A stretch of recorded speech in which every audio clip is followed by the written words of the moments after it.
இதே மாதிரி கலர்ஃபுல்லாக ஹெல்த்தியான பீட்ரூட் ரைஸ் உங்கள் குழந்தைங்களுக்கு நீங்கள் பேக் பண்ணணுமா?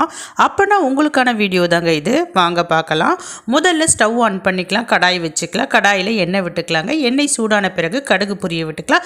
இது கூடவே 2 டேபிள் ஸ்பூன் அளவுக்கு கடலைப்பருப்பு சேர்த்துக்கலாம். 2 வெங்காயத்தை பொடியாக நறுக்கி சேர்த்துக்கலாம். கருவேப்பிலை சேர்த்துக்கலாங்க.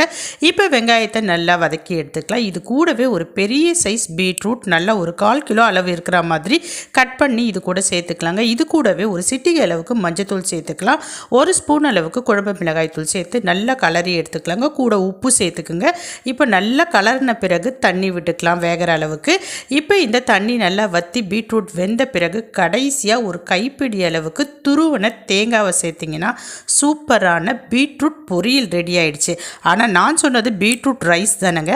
இப்போ இந்த பொரியலில் வடித்து ஆற வச்ச சாதத்தை சேர்த்து கலரி எடுத்திங்கன்னா சூப்பரான ஹெல்த்தியான பீட்ரூட் ரைஸ் ரெடி.